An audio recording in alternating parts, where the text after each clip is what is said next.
Well, hello, everyone, and welcome to the last NextGen worship of the school year. We are so excited that you are here and that you're tuning in with us this evening. Special shout out to our middle school and high school students. We are so excited that you are here and watching with us. You will have an opportunity to connect with one another and with your small group leaders after this service. So make sure you are checking the comment section of whatever platform you're streaming from for the Zoom link info at the end. And also, make sure that you're following us on social media because we will be promoting opportunities to connect with one another throughout the summer as well. Yes, and we also want to remind you to check out our Sunday live stream. We're going to be live streaming 9 and 10:30 this weekend and every weekend after that, so make sure that you're checking that out and watching it on Sundays. So now we're going to start singing, and you can do that in whatever way is most comfortable for you. If you want to just sit down and reflect on the words and listen to us sing, that's totally fine. If you want to stand up and sing at the top of your lungs, that's awesome too. But let's all do this together. Here we go.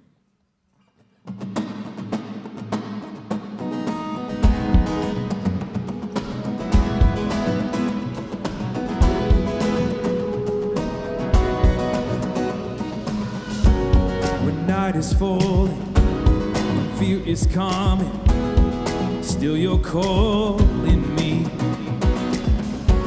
When faith is lost and my hope exhausted, still you're cold. That's not the right word. When my mind says I'm not good enough, God, you're enough for me. I've decided I'm not giving up, 'cause you won't give up on me. You won't give up on me. Your love is holding on and it won't let go. I feel it breaking out like an echo. Your love is holding on and it won't let go. I feel it breaking out like an echo, echo in my soul.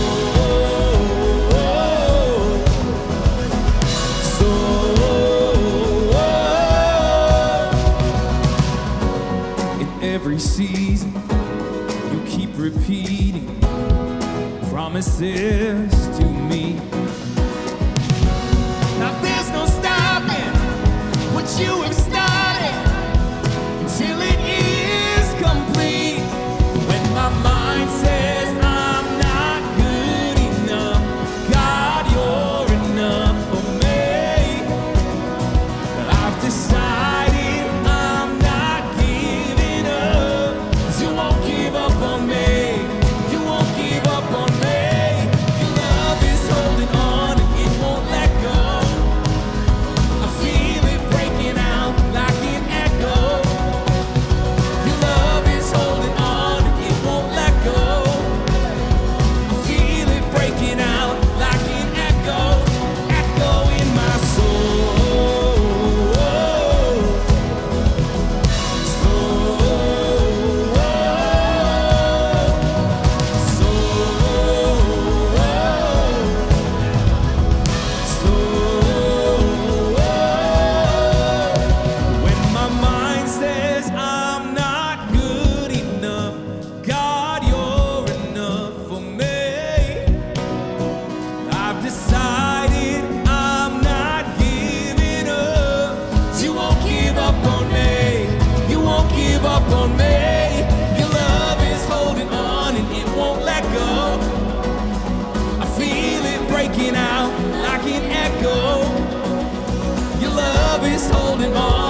on this journey, get lost in my mistakes. What looks to me like weakness is a canvas for your strength.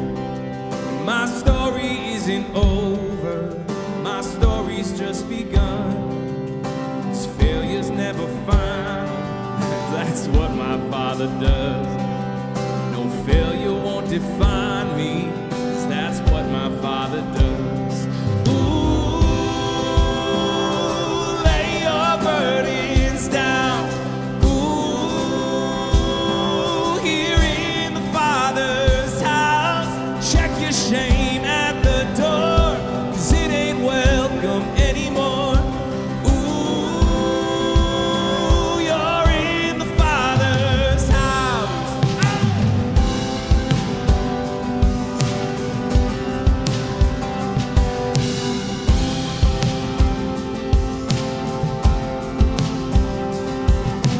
Arrival's not the end game, the journey's where you are.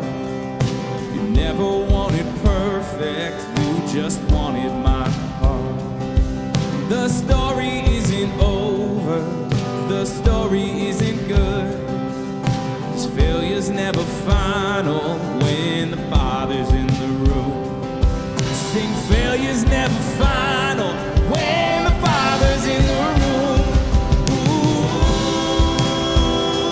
lay your burdens down.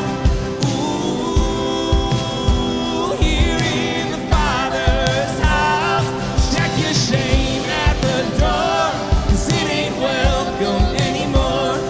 Ooh, you're in the Father's house.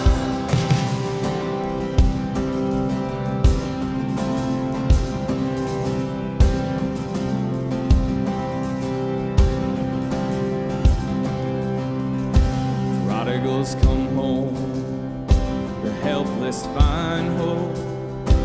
Love is on the move when the Father's in the room. Prison doors fling wide, the dead come to life. Love is on the move when the Father's in the room. Miracles take place, the cynical find faith. Love is breaking through when the Father's in the room. Jericho walls are quaking, strongholds now are shaking. Love is breaking through when the Father's in the room. Love is breaking through when the Father's in the room. Ooh, lay your burdens down.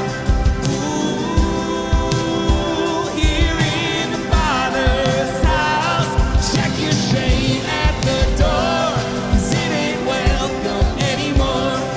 Ooh, you're in the Father's house. Ooh, lay your burdens down. Ooh, here in the Father's house, check your shame at the door, 'cause it ain't welcome anymore. Ooh, you're in the Father's house.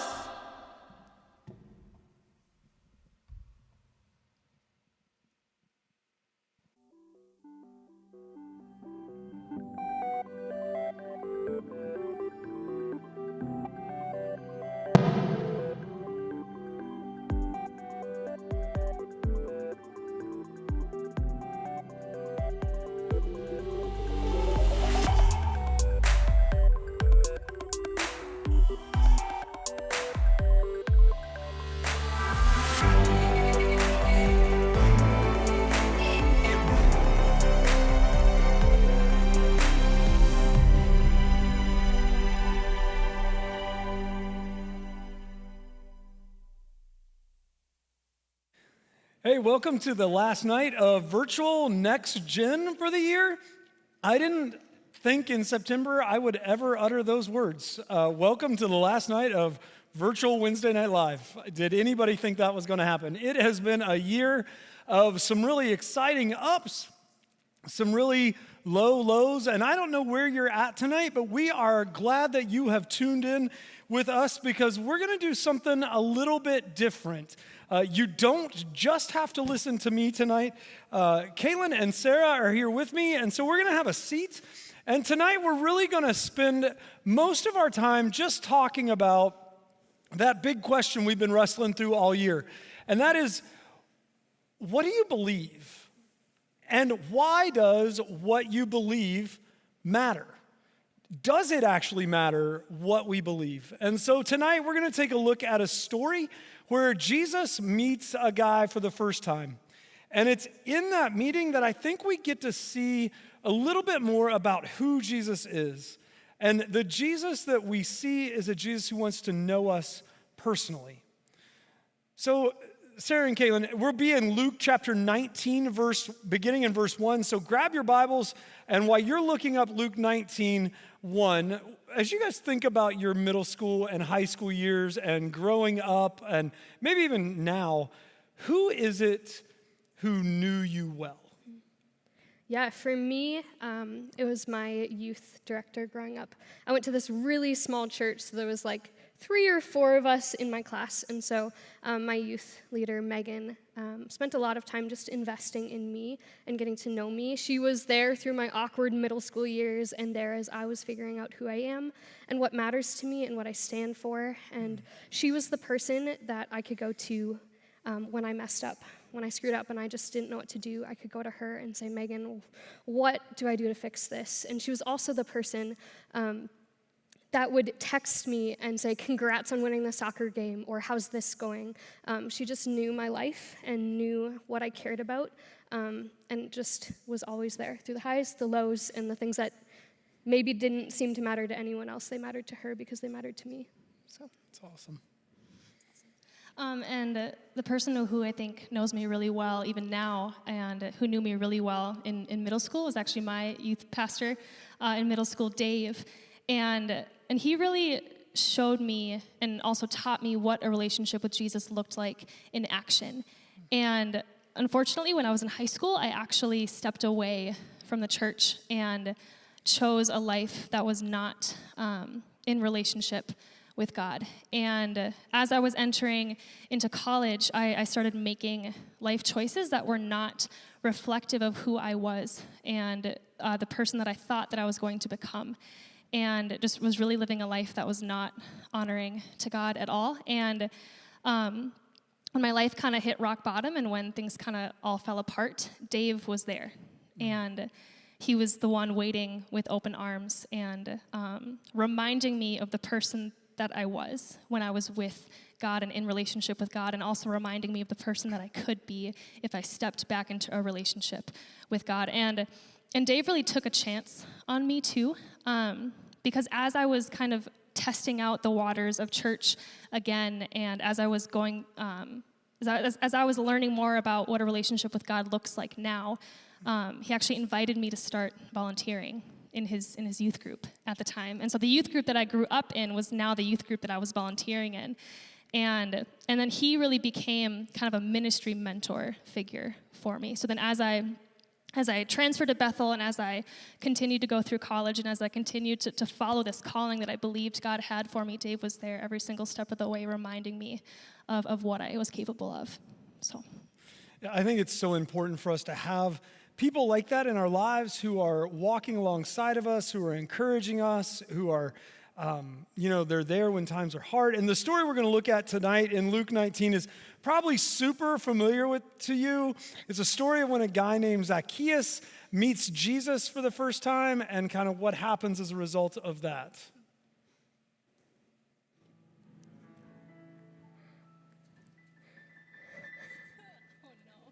Oh, good. Zacchaeus was a wee little man, and a wee little man was he. Go, Sarah. He climbed up in a sycamore tree for the Lord he wanted to see. Yeah, that's probably good. We're Yeah, not that's. doing this. Oh my No, gosh. Colin, you can So be there done. you go. That's how familiar it is. Everybody knows the song of Zacchaeus. Thanks, Colin, for Colin. giving up for Colin. As he walks off. But yeah, so everybody but Josh Hovey knows that song. So Colin had to come play the keyboard for us. It was great. But We don't learn a lot about Zacchaeus' background at the beginning of this passage, but we get to see a picture of Jesus kind of meeting him where he's at. And so if you're there, we're going to start in verse 1. It says, Jesus entered Jericho and made his way through the town. There was a man there named Zacchaeus. He was the chief tax collector in the region, and he'd become very rich. He tried to get a look at Jesus, but he was too short to see over the crowd. So he ran ahead and climbed a sycamore fig tree beside the road, for Jesus was going to pass that way. When Jesus came by, he looked up at Zacchaeus and called him by name, Zacchaeus. And we'll stop right there, but there's so much to this story that I think we just miss because we think it's the cute little song, right? He's a wee little man.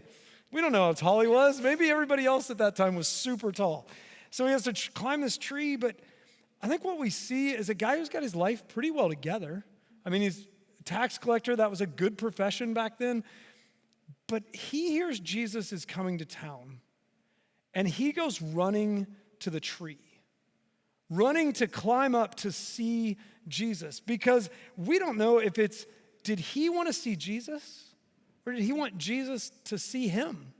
I think you can look at that a couple different ways, but have you ever been in a place in life, and maybe some of you are now, where you were afraid that Jesus was going to miss you, that you were going to miss Jesus or not be noticed, or scared that you'd miss him? Yeah, I can definitely relate to that. I think a lot of my college experience was me feeling like I was searching for Jesus, that I was seeing the tree and trying to climb the tree, but was so afraid that if I made it to the top, that Jesus would just walk by and not notice me. And I went through this season of just like trying to figure out where God was, and does God notice me, and does God care about me? And am I even like worth him noticing? And so I picture myself as Zacchaeus. I put myself in his shoes, and I think about how terrified I sometimes am to climb that tree. Because if I climb up there and Jesus walks on by, when I climb down, I've lost everything. Like, who am I if Jesus doesn't notice me? Yeah. Right, and I feel like I almost had the opposite experience, because when I think back to that season where like I wasn't living the life that I was called to, I don't know if I would have climbed the tree. Because if I would have climbed the tree and if Jesus would have noticed me, he would have seen, I would be afraid of what he would see, I think. Because he would be seeing the sin, he'd be seeing the crud, he'd be seeing the things that I was trying to hide. Yeah, and I don't know where you're at in the middle of this pandemic or how you're doing, but I think those are two very opposite reactions, but two very real reactions. And so maybe tonight as you're tuning in, you're wondering, did Jesus forget about me? Because I've been alone for a long time. I've been locked down in my house. Maybe you're even wondering, did some of my friends forget about me? Because I haven't heard from or seen them, and you just feel really isolated. And maybe others of you are like, I hope Jesus hasn't seen the choices I've made during the pandemic, during the time when I'm trapped in my house. But here's what I want you to see out of this is Jesus knows your name. Now, I don't know what Zacchaeus thought, but like he climbs a tree. He's never met Jesus before. Jesus walks down the road and he's like, hey, Zacchaeus. What? How did he know my name? Like that'd be my reaction. He knows my name. But that's true for us. No matter where you are tonight, how you're doing tonight, the truth is Jesus knows your name, and he's looking at you and he's looking at me and he's saying, Jason, I'm here. I want to be in a relationship with you. I know who you are. I know you and I know your name. And that means a lot, I think. Yeah. Yeah, not only does Jesus call out Zacchaeus by name, but he actually invites himself over to Zacchaeus' house. So finishing off verse 5, Zacchaeus, he said, quick, come down. I must be a guest in your home today. So Zacchaeus quickly climbed down and took Jesus into his house in great excitement and joy. When I read this, again, I picture myself as Zacchaeus, and I don't think that I would be responding in excitement and joy if Jesus just invited himself over to my house and I had no time to prepare. How would you guys have felt growing up when people were coming over, when you had guests at your home, what was that kind of like for you guys? Yeah, I don't know if I'd be more scared when I was growing up if Jesus was coming or now. I'd be like, think about it. Jesus is coming over Sunday after church. I need 30 minutes. I need to make sure that the laundry pile in the living room is gone. I need to get the boys need to pick up the dog poop in the backyard so we can sit out on the back porch. But I think growing up, when I thought about people coming over, it always meant more cleaning. But the other thing it meant, and Mom, if you're watching, I love you, and I had a great childhood, but my mom was one of those moms who, she made all the fun things for us, but she made the really nice desserts or the really nice treats and took them to everybody else's house. And so when people came over, we'd see the tray of cookies, and my brother and I'd be like, you can't have any. They're for our guests. And so you get the leftovers, or especially with peanut butter balls at Christmas. That's what I remember. So my experience is a little different. I grew up with both of my parents working full-time jobs. And so the way that we kind of cleaned our house was just that each person was just in charge of whatever area they lived in. So you can imagine how well that turned out. So we didn't host a whole lot. So if Jesus were to come up to me and he would tell me that he's coming to my house, I'd be like, no, we should go to your house because I don't know if you want to come into my house. But I was the kid who was always at other people's houses growing up, just because I felt like our space wasn't good enough. It's pretty gutsy to invite yourself to Jesus' house. Just saying. Yeah, and I think this part of the story shows more of Jesus' heart for Zacchaeus. He knows his name, and he knows who he is, but he also wants to know more about Zacchaeus. He wants to see his life. He wants to see his home. He wants to see what his day-to-day is like, and he wants to know what life is like for Zacchaeus, what Zacchaeus experiences. And so I think it shows even more who Jesus is when he invites himself over, because he wants to learn about Zacchaeus. Right, and I think it shows that Jesus wants to know where we live, kind of like what you were saying, but I also think it shows that Jesus wants to know what matters to us too. And a story that I can think about is when Sarah and I first started working together, we were running around the Twin Cities, running an errand for something, I don't remember what, but I ended up leaving my wallet at home. And so we had to drive all the way back to Shoreview and just to get my wallet, and I remember parking my car and looking at you and saying, all right, I'll be right back. And do you remember what you said to me? Oh my gosh, I definitely was like, oh, can I come see your apartment? And in the moment, I did not think that would be weird at all. I just wanted to know what your apartment looked like and wanted to see your home and where you live. Right, and I think you're right. I think when we see where people live, and when we are invited into that space and that reality, we see glimpses of what matters to others. Yeah, I think that's really important. I think about bringing Jesus to my house as a kid. What would he have seen that mattered to me if he walked into my bedroom? Maybe for those of you watching, what would Jesus see that matters to you if he walked into your bedroom? I think that's your space as teenagers, right? I was a NASCAR fan. Yeah, I grew up in West Virginia. I got a little redneck in me. It's just the way it goes. So, I had a picture of my favorite race car driver with his car. There were probably some other things in that picture. I'll let you imagine that maybe I wouldn't have wanted Jesus to see. There were definitely sports trophies all around my room that Jesus could have seen, but I wonder, would Jesus have seen anything that said his relationship with me was important to me, that mattered? I don't think there was a Bible in my nightstand because most every week I was late to youth group because I was trying to find my Bible. So think about in our spaces, what does it say about what matters to us, and who do we let into those places too?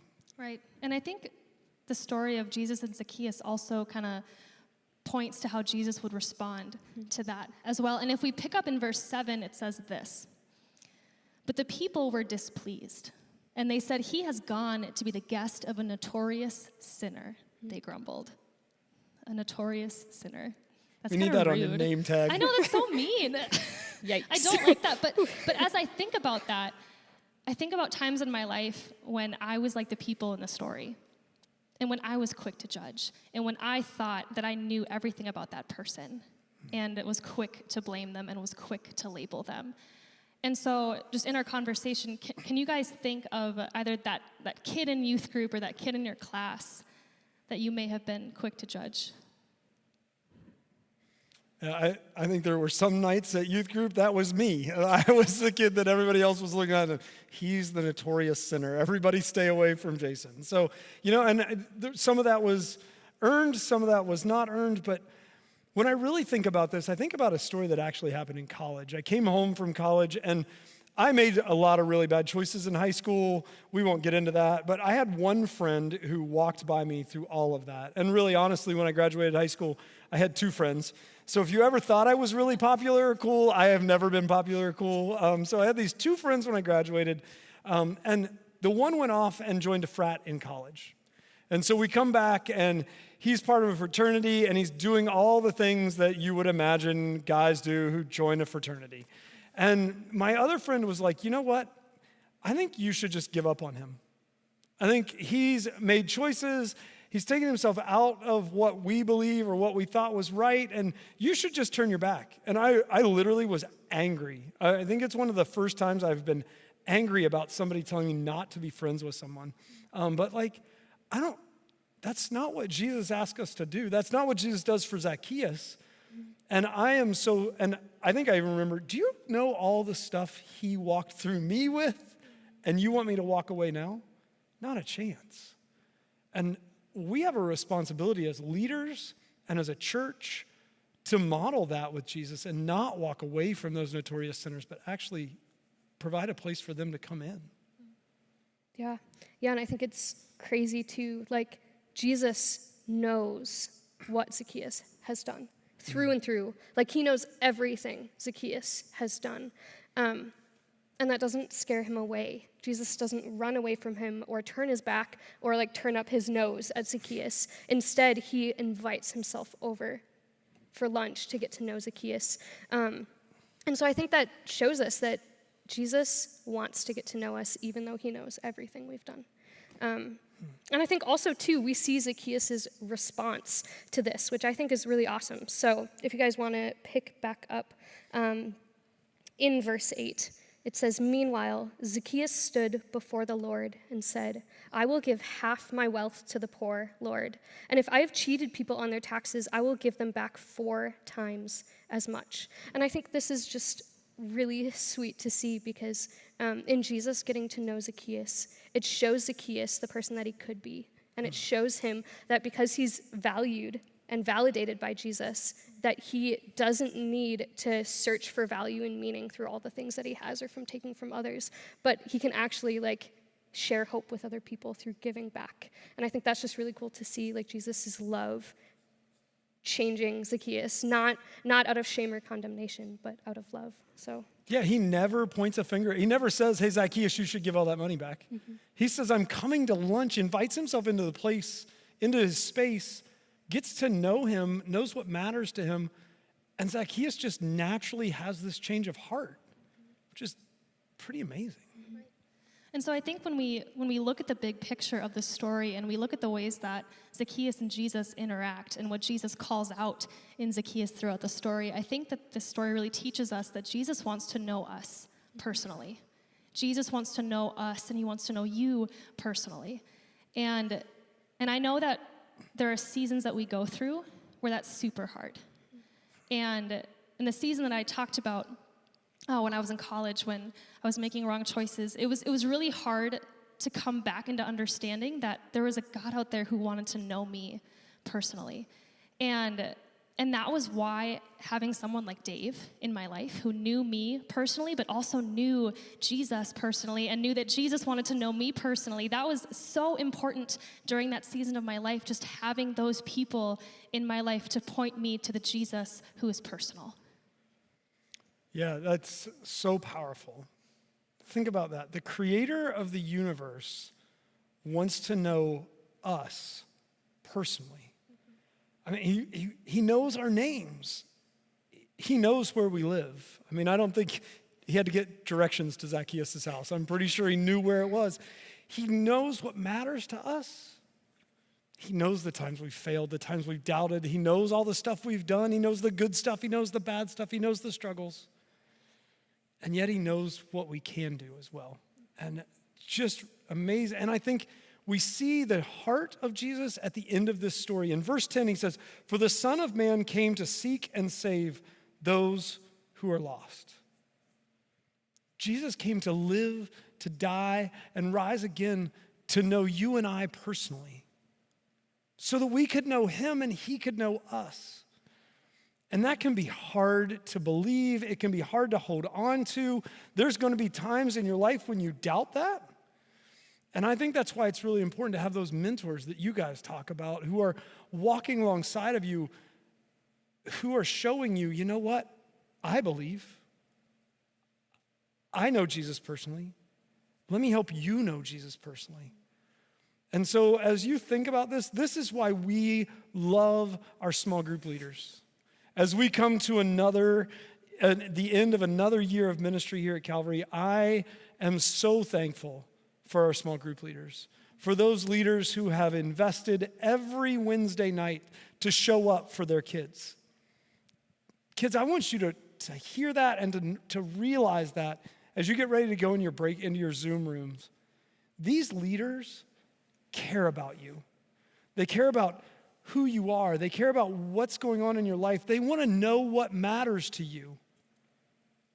But they also want to show you can place your faith in Jesus and know him personally and be known by him because they know him.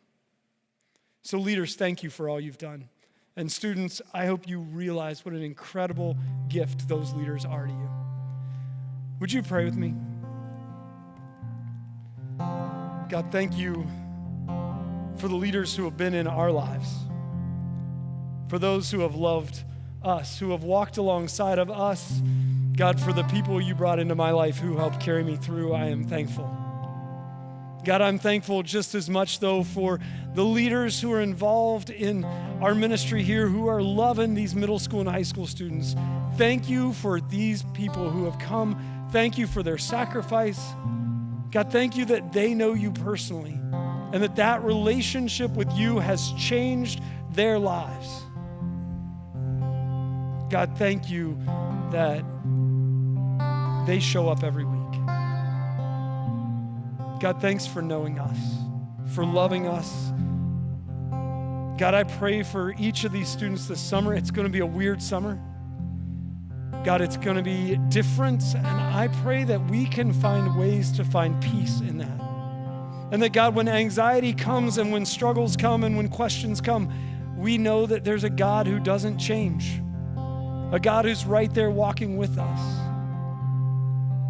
And God, I pray that each one of them would know there's a small group leader or an adult on their team who they can reach out to, who would love to pray with them, talk with them, be there, even if it's just virtually. God, thanks for your word. Thanks for stories like the one with Zacchaeus that show us exactly who you are and give us something that we can believe in that feels real and powerful. We pray all this in Jesus' name and by the power of the Holy Spirit. Amen.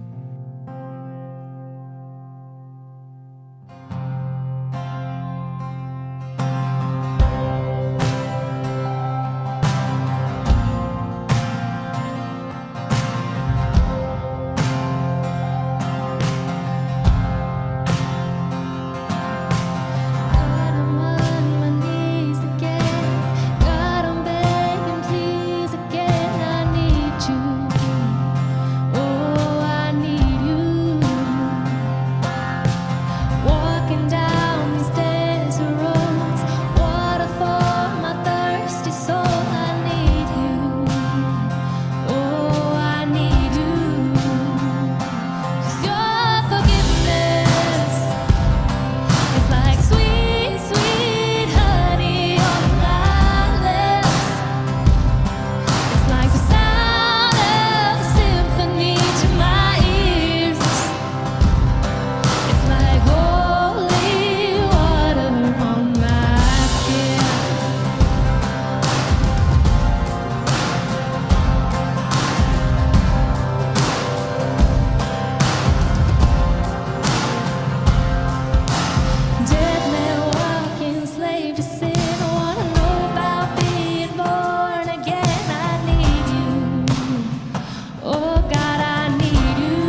Thank you so much for joining us tonight. Make sure you check the comments for your Zoom links for your small groups. Have a great rest of the day. Make sure you're checking Calvary social media for updates this summer. We can't wait to see you again soon. Bye.